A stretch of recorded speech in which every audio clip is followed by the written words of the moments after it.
For all the customers from Everything Attachments, we've really enjoyed you, and we've just gotten a new tractor in. We put on Tractor by Net, what would you like us to use? Massey Ferguson really wasn't on the list, but after looking at the new prices of tractors and different ones we've already used that we can get for free, we really like this Massey Ferguson. This is about a 10-year-old unit. It was built by a Seki in Japan. I used to go and buy thousands of the tractors in Japan years ago while I got started. And I really like the Seki tractors. This Massey Ferguson is an Seki.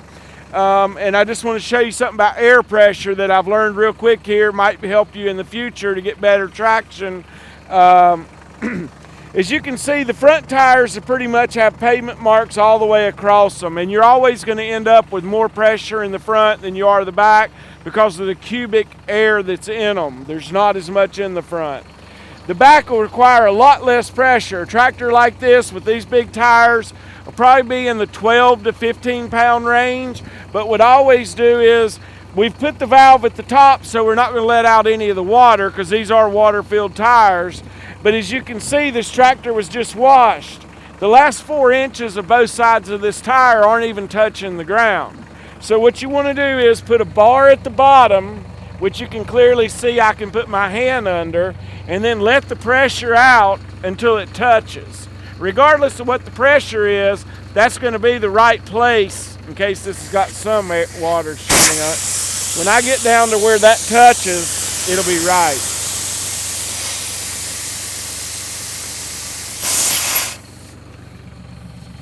Let's close. All right, we're going to stop it right there, and then Peanut's going to go do the other one.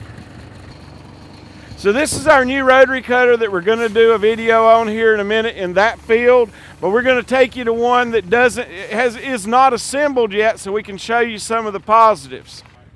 Okay, so they just came and got one load of equipment from here, and I had them leave this bush hog here.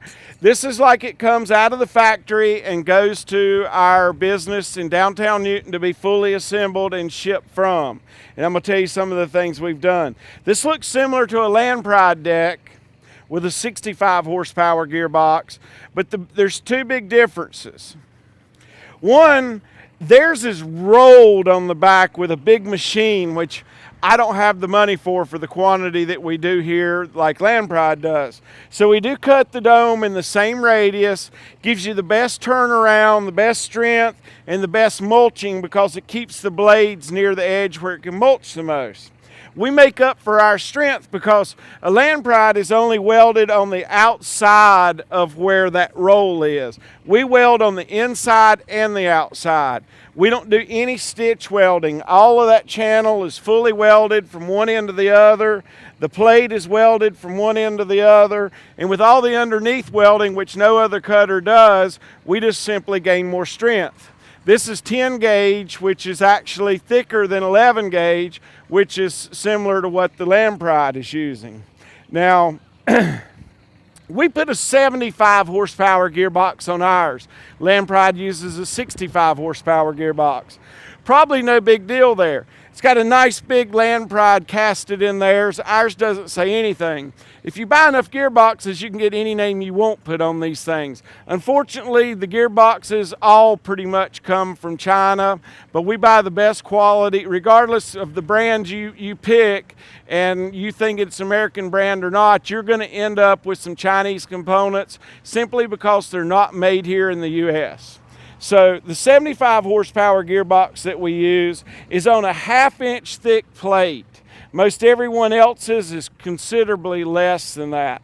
And what happens is when a larger tractor engages the PTO, especially if it has independent PTO, or a new operator that doesn't know what he's doing and lets the clutch out really fast, when this gear, you got a lot of rotating mass under here. And when you engage the PTO too hard, that drive shaft tries to actually take the gearbox because it's hard to move all that mass at one time, so the gearbox will cock right here. It'll actually bend this plate, but it's not going to bend this plate with a 1/2 inch piece of metal. So you've got 1/2 inch here, and that's the hole where you're going to service your blades from to get an impact wrench through there. The underneath of the deck is actually kept whole too, except just the places that we need to be able to put the bolts in to keep most of the trash from being able to get on top of your stump jumper, because if the trash gets in there and it takes the seal out of your gearbox and lets the oil out, then you're going to burn up a gearbox. So we've done everything we can do to protect it from both sides. Strength on the top to keep it from bending, shielding under the bottom, and a very tight clearance on the stump jumper so trash can't get under there to take the seal out of the gearbox. We use a shield that goes on the front of here, which is on this machine over here. Now the machine we're gonna use today, we're gonna cut trees, we're gonna cut a little bit of everything down. We will always, as a manufacturer, have to recommend you to keep your shielding on the front and the back. What you do when you're in a field that's far away from people, there's nothing I can control what you do. We're gonna keep our shields on for today, front and back. This is the clevis. It's going to allow you, when you're in use of this thing, you want it to be riding on the rear wheel, which is a fully laminated tail wheel, not the cheap donut that cracks and rots and goes away in a couple years. But when you're using this, this should be not out straight, because if you go over a hill, it's going to pick up the back of your cutter and you want it to ride the hill. So you want it to be controlled by the front arms and the rear tire. Now, on the drive shafts, we've used every kind of drive shaft that there is over the years. And one thing we've learned from setting our equipment out on the lot from other manufacturers is the chain that is meant to keep the shield from turning. If you hook it and hold it, suspend it per se, from there, eventually, and it may be sooner than you think, it's going to pull that plastic tab out of that drive shaft. Okay, the second worst thing is you're delivering a new bush hog to your customer. If you suspend it from that chain, every time your truck hits a bump, it's trying to break that shield, and it will do it. It doesn't take long. That's why we put this nice hanger right here where you can put your drive shaft right here, and it doesn't tear the hooks loose from where your chain hooks onto your drive shaft, which is simply to keep the outer cover from moving where it doesn't wrap weeds and stuff around it. All of the rear back here is 1/2 inch going back here to your tail wheel. You'll get a better picture of it with all the pictures that are taken in our studio. We even go to the trouble to put square holes in the back adjusting piece so that it uses a carriage bolt, so you will only need 1 wrench to change the height of this instead of 2. Just the little things we do to make it easier for you. We put holes in the back so it drains the water if it's facing this way, and it'll drain off the front if it's facing that way also. You have 2 different settings here. Believe it or not, for the smaller tractors, you want it in the high version. That way it'll lift the back quicker and get you over different terrains. For a bigger tractor that's going to have a lot of lift no matter what, then you can put it in the lower connection and it'll lift more level. Because you got a bigger tractor, it'll lift it higher. So you can use either hole here for that. We do use a clevis style pin just simply to make it stronger for you for both ways when you're pulling it. So you see what it looks like without any accessories bolted to it. And we're going to go to the one Peanut's trying out the new tractor now, and we're going to go out to the field and use it. All right, so we're getting ready to cut on this. This is at the factory. We're getting ready to cut the field that's beside our factory. The land goes all the way out to the highway that goes with this factory, but it hadn't been cut in a long time. We're not going to cut any of the really big trees. We're going to cut anything from about anything the tractor of this size will pretty much go over 2 inches, whatever. That doesn't bother me with this 75 horsepower gearbox. As you can tell, it's got the regular laminated style tire on it, just like what would be on a bush hog, a bigger bush hog with a yoke that has a separate piece under it to give you a cantilever there, makes it stronger. It's got the safety bell over the top of the drive shaft where you can't get your fingers in there, and you shouldn't be anywhere near that. It has both of the safety chains hooked on it, and that's just to keep the grass and you, if you were dumb enough to be here, wrapped up in it. But they're mainly just to keep that shield from turning, even though the internal components are turning. This is a brand new tractor. Some of the things we'll be learning as we go. There's three kinds of PTO. There's manual PTO, that means when you let the clutch out, the tractor and the PTO start. There's two-stage clutch. The first part of the clutch is going to start your PTO. The second part of the clutch starts the tractor. That's live PTO, and that's great. This has what I like even better. It's independent PTO. It's independent of the clutch. It's got a switch, on or off anytime. The only bad thing about independent PTO in the old days, like when a Ford 4000 was new in '65, this has a clutch on it. So if you hit something hard, you start it too hard, it's going to slip the clutch, continue working, it's not going to be a problem. If you've got a shear bolt and you've got it on a big tractor or you engage it too hard, it's simply instead of starting all that rotating mass, you're just going to hear a pop, and it's going to pop the shear bolt on a big tractor with independent. So this, with the slip clutch and independent, is your best combination. You'll see Peanut's got the top link here adjusted where this is at an angle. It's not pulled tight. So when he goes over a little hill, it's not going to lift up the back of the cutter. It's going to let it ride on the lift arms here. This is a Class 5 drive shaft. This is a great cutter, and this is the first time I've gotten to see it cut. We've been selling them so fast we haven't even had time to do a video, and I'm just healed up good from my surgery where I can get around. So we're going to go out here and we're going to cut the first line here, just whatever's on it, and then we're going to try to find some really tough stuff. In my videos, I usually do two things. I try to tell you everything you're supposed to do, and then we try to do a few things that you definitely shouldn't do, just to kind of find out where the toughness is for ourselves. And that doesn't really mean, I kind of say, do as I say, not as I do in a lot of my videos. So Peanut sometimes is a little more reserved on the operation, so we let him do it. So let's just start down there about where the yellow flowers are. We'll cut in there. I see a few pine trees there. We'll just cut up through the line, and then we'll hunt some big stuff to cut and see how we do. Okay, so that's the first cut he's going to make up through there. Now, a bush hog is never going to leave a finished mow like a mower. This is mowed with a Skag mower. It hadn't been mowed in a week or so, but as you can see, when you're mowing 2-foot tall grass with trees in it, which a finished mower is not going to mow, it's simply not going to leave a smooth, simple cut with no clippings like a finished mower will do.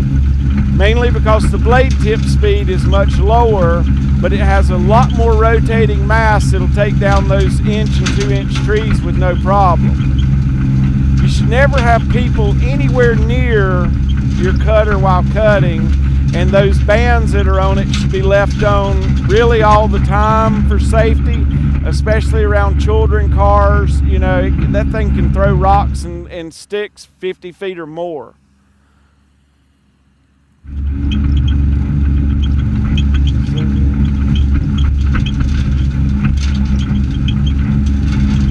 Those are over 1-inch pine trees, but they're saplings. They're fairly soft that he's taken down with no problem.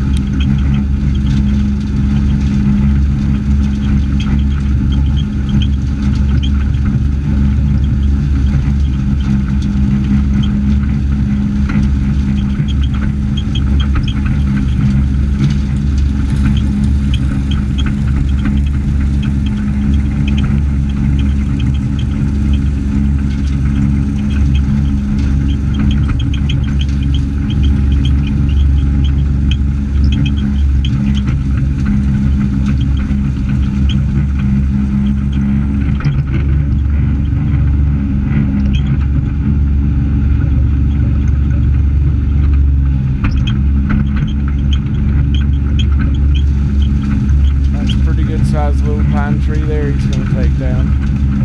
He just went on the side of it.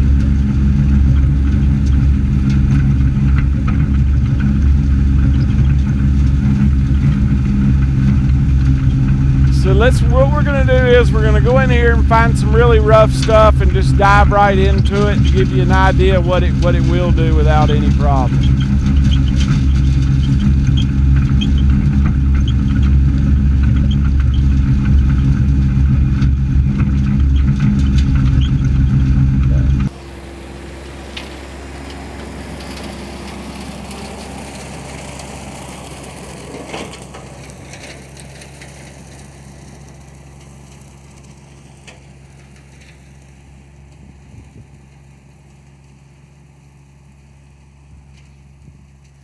This hadn't been cut in at least 3.5 years.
All right, we'll ask Peanut on the way back where he wants to go to find some bigger stuff.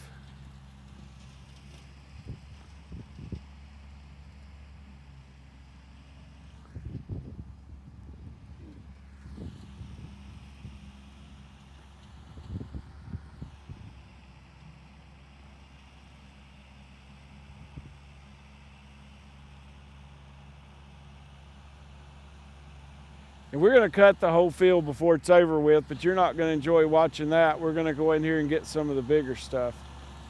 The good thing about the Independent is, regardless of what Peanut does, as long as he's got it switched on, it stays working.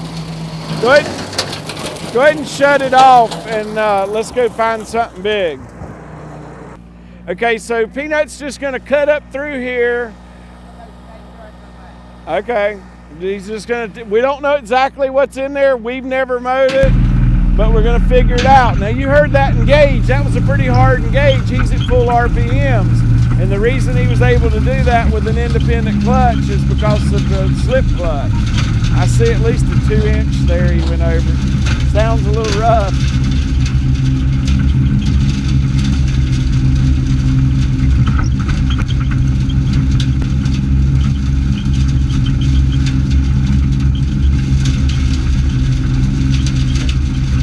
Starting to rain here a little bit in North Carolina.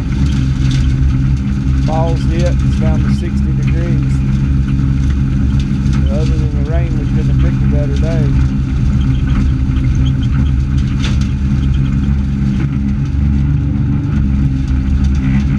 As you can tell, a lot of the stuff he's cutting down is taller than the tractor.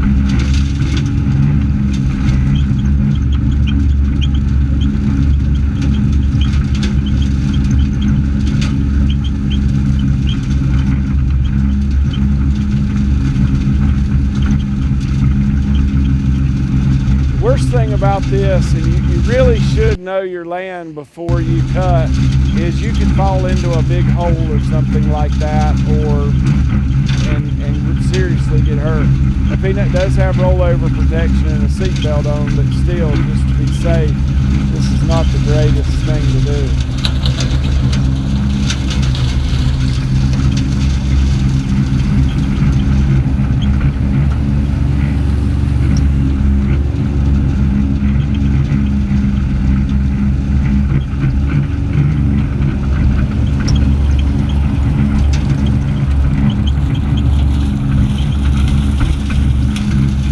Peanut's more worried about briars and yellow jackets this time of year than anything else. when it hadn't been mowed in 3 or 4 years, a lot of times really if you want a good looking clean cut with a bush hog, you're going to have to go over it twice.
Okay, so Peanut's gonna go in there, cut around those 2 bigger trees where we can get in there with the camera and show you it cutting something a little bit larger. It's already, Peanut said, cut some stuff that's over 2 inches as he's gone up and down through this one pass. The other thing to keep in mind when you're bush hogging, if your stuff's dry, or even with this green, your radiator is sucking all that air in the front grill and you're gonna get debris build up on it. If you don't clean it off every now and then, you're gonna get your tractor running hot. So just remember every now and then, shut her down and get the trash off the grill. Because it's wet and green and it's still building up on the grill.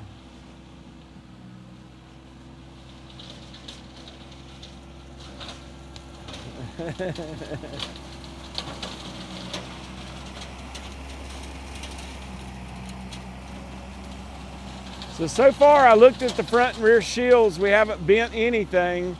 And if you hit the right stuff at the right time, and I mean stuff that's really too big or whatever, you're gonna bend the shields and so forth, and that's just part of it.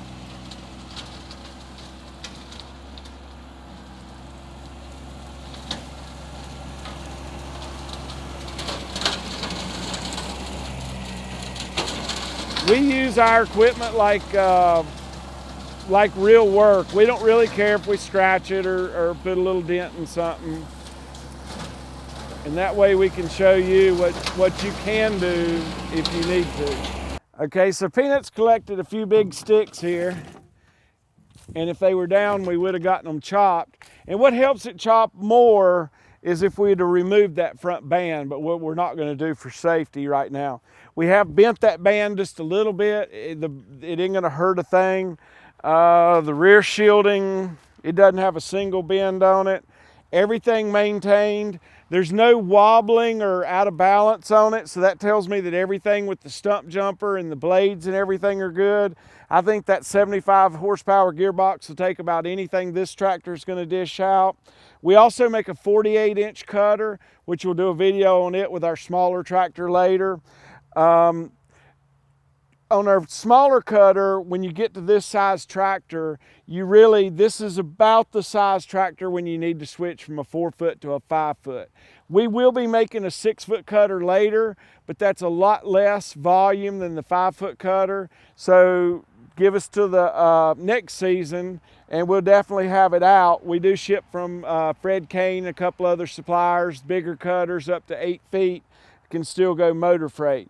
So for all of our customers at everythingattachments.com, we're looking for all your questions that you might have on what size cutter you need for your tractor and what options you need for your clutch.